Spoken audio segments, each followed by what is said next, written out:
নমস্কাৰ স্বাগতম জনাইছো নিৰ্দেশ একাডেমি ইউটিউব চেনেললৈ মই ৰবুল আমিন আমি আলোচনা কৰিম এনচিইআৰটি মেথমেটিক্স ক্লাছ 9 ৰ এক্সাৰসাইজ নম্বৰ 1.5 ৰ বিষয়ে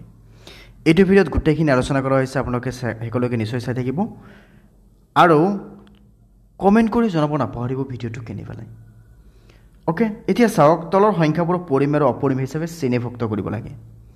তো একেবাৰে ইজি আছে পৰিমেয় কোনটো অপৰিমেয় কোনটো য'ত ৰুট ওভাৰ আছে সেইটো নৰমালি অপৰিমেয় হয় আমি গম পাওঁ কিন্তু আমি অলপ চেক কৰিব লাগিব So number 1 যেটো আছে এটো অপৰিমেয় হয় নাম্বাৰ 1 টু অপৰিমেয় কিয়নো ইয়াতে এটা ৰুট ওভাৰ 5 আছে নাম্বাৰ 2 টু কি হ'ব পৰিমেয় যে পৰিমেয় কাৰণ সব ইয়াতে কি আছে 3 প্লাস ৰুট ওভাৰ 23 ন যে ৰুট ওভাৰ 23 আৰু ইয়াতে কি আছে মাইনাস ৰুট ওভাৰ 23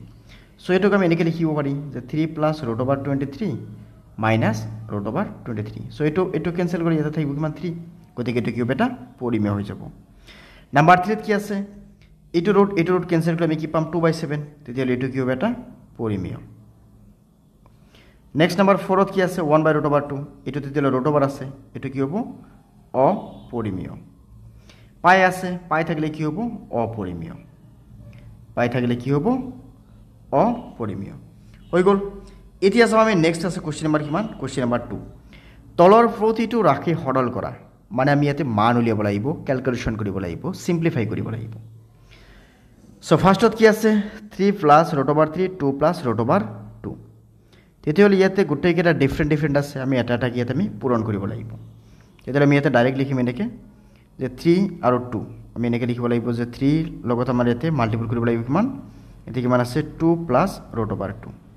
আৰু এতে প্লাস কিমান আছে ৰুট ওভাৰ 3 ইয়াৰ লগতে মাল্টিপল কৰিম 2 প্লাস ৰুট ওভাৰ 2 3 দুগুণ কিমান আহিব 6 এতে কিমান আহিব 3 ৰুট ওভাৰ 2 এতে কিমান আহিব 2 ৰুট ওভাৰ 3 আৰু এতে কিমান আহিব ৰুট ওভাৰ 3 ৰুট ওভাৰ 2 তেতিয়া দুটা মিলি এটা ৰুট লিখি আমি লিখিম 3 * 2 ইয়াৰ পৰা আমি কিমান পাই আছো 6 এতে কিমান পাই আছো 3 ৰুট ওভাৰ 2 এতে পাই আছো 2 ৰুট ওভাৰ 3 আৰু এতে ৰুট ওভাৰ কিমান আহিব 3 দুগুণে 6 তেতিয়া এইটো হৈ গল কোশ্চেন নাম্বাৰ 1 ৰ সমাধান ওকে নেক্সট সাম আমি কোশ্চেন নাম্বার 2 কি দি আছে কোশ্চেন নাম্বার 2 তো সোয়া 2 কি দি আছে 3 প্লাস ৰুট ওভাৰ 3 আৰ ওটা দি আছে কি আমাৰ যে 3 minus root over 3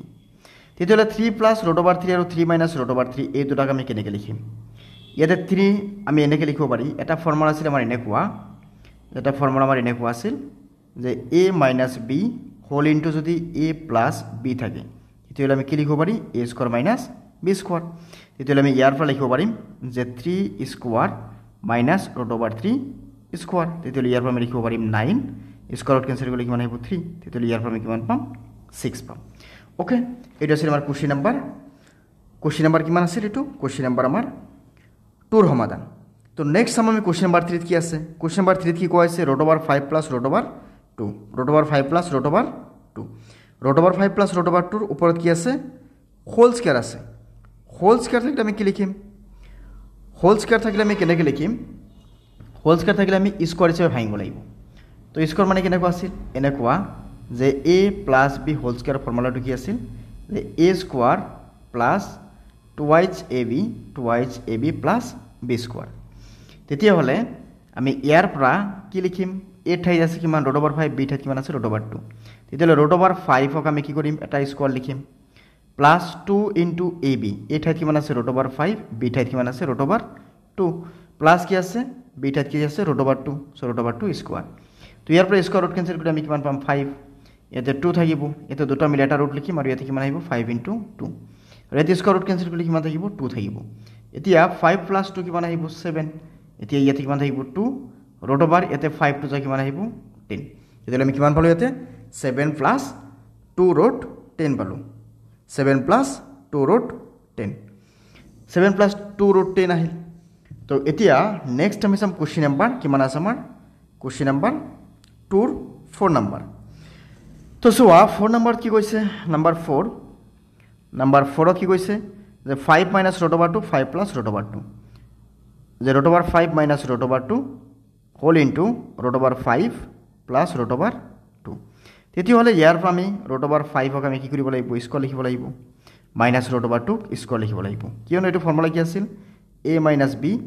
whole into যদি এ প্লাছ বি থাকে তেতিয়াহ'লে কি লিখিব লাগে এ স্কোৱাৰ মাইনাছ বি স্কোৱাৰ তেতিয়াহ'লে ইয়াৰ পৰা 5 স্কোৱাৰ ৰুট কেঞ্চেল হ'লে 5 মাইনাছ ইয়াৰ পৰা স্কোৱাৰ ৰুট কেঞ্চেল হ'লে 2 তেতিয়াহ'লে কিমান আহিব 3 নেক্সট আমি চাম কুৱেশ্যন নম্বৰ 5 5ত কি আছে 3 root over 5 minus 4 root over 3 ইয়াতে কি আছে হোল স্কোৱাৰ তেতিয়াহ'লে এইটো A minus B whole square নিচিনা হৈ আছে যে A minus B whole square চ' A minus B whole square formula কি আছিল A square minus 2h A B plus B square তেতিয়াহ'লে আমি এই ক্ষেত্ৰত ইয়াতেও আমি তেনেকৈ লিখিম যে এটোক এ বুলি ভাবিম এটাক বি বুলি ভাবিম এটাক এ বুলি ভাবিম এটাক বি বুলি ভাবিম তেতিয়াহ'লে ইয়াতে এই ঠাইত কিমান আছে 3 প্লাছ ৰুট অভাৰ 5 তেতিয়াহ'লে আমি ইয়াতে লিখিম যে 3 ৰুট অভাৰ 5 ইয়াতে আমি লিখিম square minus 2 into A B এই ঠাইত কি আছে 3 ৰুট অভাৰ 5 ইনটু বি ঠাইত কিমান আছে 4 ৰুট অভাৰ 3 প্লাছ কি আহিব বি স্কোৱাৰ বি ঠাইত কিমান আছে 4 ৰুট অভাৰ 3 স্কোৱাৰ এতিয়া চাবা ইয়াতে মাইনাছ থাকিলে কিন্তু ইয়াতে মাইনাছ নাহে ইয়াতে মাইনাছ থাকিলে এইটোতহে মাইনাছ আহে কিয়নো আমাৰ ফৰ্মুলাটো এনেকুৱা আছিল আৰু যদি A plus B whole square আহি যায় তেতিয়াহ'লে আমাৰ কি আছিল ফৰ্মুলাটো এ square plus 2h A B plus B square এনেকুৱা আছিল তো সেই ক্ষেত্ৰত আমি চাবলৈ গ'লে আমি ইয়াতে মাইনাছ লিখিম কিন্তু আমি ইয়াতে মাইনাছ নিলিখিম ফৰ্মুলা দুটা চাই ল'বা 2h এ বিৰ আগতে নেগেটিভ আহে যেতিয়া নেগেটিভ থাকে পজিটিভ আহে যেতিয়া পজিটিভ থাকে তেতিয়াহ'লে এইবাৰ আমি ইয়াৰ পৰা যদি লিখিব যাওঁ তেতিয়াহ'লে আমি কি লিখিম 3 স্কোৱাৰ কৰিলে 9 আৰু ইয়াত স্কোৱাৰ ৰুট কেঞ্চেল হ'লে কিমান আহিব 5 মাইনাছ 2 3 গুণ কিমান 6 6 4 গুণ কিমান 24 আৰু ইয়াতে কিমান আহিব ৰুট অভাৰ 5 ইনটু কিমান আহিব 3 ইয়াতে 4 স্কোৱাৰ কৰিলে আমি কিমান পাম 16 ইয়াতে আমি স্কোৱাৰ ৰুট কেঞ্চেল কৰিলে আমি কিমান পাম 3 তেতিয়াহ'লে এইবাৰ 9 5 গুণ কিমান আহিব 45 বা 45 ইয়াতে 24 ৰুট অভাৰ কিমান আহিব 15 আৰু এইফালে আমি 16 লগত যদি 3 পূৰণ কৰোঁ 3 8 গুণ কিমান 6 3 গুণ কিমান 6 3 গুণ 18 18 8 হাতত থাকিল 1 3 গুণ 3 আগত কিমান আহিব 4 তেতিয়াহ'লে 45 আৰু 48ক প্লাছ কৰা 45 আৰু 48ক প্লাছ কৰিলে কিমান আহিব 48 আৰু 45 তেতিয়াহ'লে দুটা প্লাছ কৰিলে কিমান 13 13 আৰু 3 হাতত থাকিল 1 4 4 8 একত কিমান আহিব 9 তেতিয়াহ'লে আমি কিমান পাম 93 মাইনাছ ইয়াতে কিমান আহিব 24 root over 15 okay so' next আমি কুৱেশ্যন নম্বৰ কিমান আছে 6 কুৱেশ্যন নম্বৰ 6ত কি দিয়া আছে কুৱেশ্যন নম্বৰ 6ত দিয়া আছে যে কুৱেশ্যন নম্বৰ 6ত দিয়া আছে আমাক ইয়াতে root over 7 minus 6 into root over 3 minus ইয়াতে কি আহিব ৰুট অভাৰ 7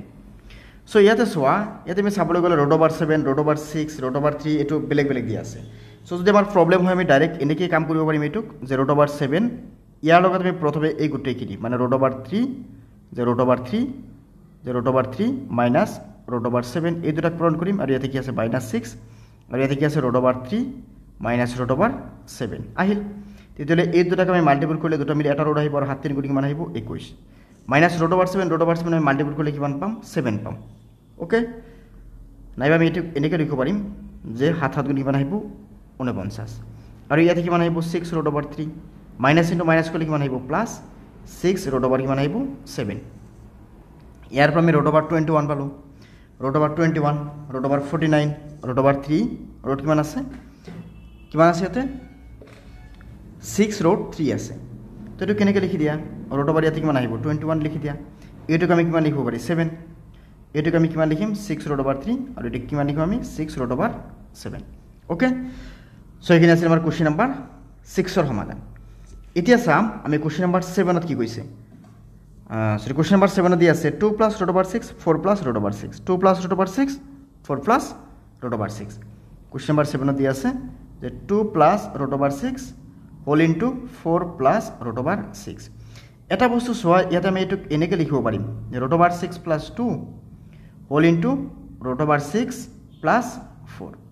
আমি এনেকৈ লিখিব পাৰিম চ' এনেকৈ লিখিলে আমি ইয়াতে পাই আছোঁ কি যে এনেকুৱা এটা ফৰ্মুলা আছিল আমাৰ যে x plus a whole into x plus b তেতিয়াহ'লে ইয়াৰ পৰা আমি লিখিব পাৰি যে x square plus a plus b whole into x plus কি আহিব ab তেতিয়াহ'লে আমি ইয়াৰ পৰাও লিখিব পাৰিম এনেকৈ যে root over 6 square plus a ঠাইত কিমান আছে 2 b ঠাইত কিমান আছে 4 চ' 2 প্লাছ 4 তাৰ লগত কি আহিব ইয়াতে ৰুট অভাৰ 6 আছিল x ঠাইত চ' ৰুট অভাৰ 6 আৰু লাষ্টত কি হয় a ইনটু b তাৰ মানে 2 ইনটু 4 তেতিয়াহ'লে ইয়াৰ পৰা স্কোৱাৰ ৰুট কেঞ্চেল কৰিলে কিমান পাম 6 ইয়াৰ পৰা কিমান আহিব 6 ৰুট 6 আৰু ইয়াৰ পৰা 2 4 গুণ কিমান আহিব 8 তেতিয়াহ'লে 8 আৰু 6 কিমান আহিব 14 আৰু ইয়াতে কিমান আহিব 6 ৰুট 6 সো এইটো আছে আমাৰ কোশ্চেন নাম্বাৰ 2 ৰ সমাধান সো 2 ৰ গোটেইকেইটা আমি সমাধান কৰিলো এটাকে কোশ্চেন নাম্বাৰ 2 ৰ পিছত কোশ্চেন নাম্বাৰ কি আছে 3 দি আছে ওকে আৰু নেক্সট কোশ্চেন নাম্বাৰ যেটো 4 আছে কোশ্চেন নাম্বাৰ 4 টো আমাৰ বহুত ইম্পৰ্টেন্ট হয় সো যাৰ কাৰণে ইয়াৰ বাবে এটা সেপাৰেট ভিডিও বনোৱা হৈছে সো তোমালোকে হেতু ভিডিও নিশ্চয় চাই লবা আৰু নেক্সট ভিডিওত আমি কোশ্চেন নাম্বাৰ 5 আৰু কোশ্চেন নাম্বাৰ 6 ৰ বিষয়ে আলোচনা কৰিম সো তোমালোকে কমেন্ট কৰি নিশ্চয় জনাবা কেনেকৈ লাগি আছে নাইবা হয়তো ক'ত সমস্যা হৈ আছে তোমালোকে নিশ্চয় কমেন্ট কৰি এইখিনি বস্তু জনাই দিবা ওকে আমি আকৌ লগ পাম পৰৱৰ্তী ভিডিওত ধন্যবাদ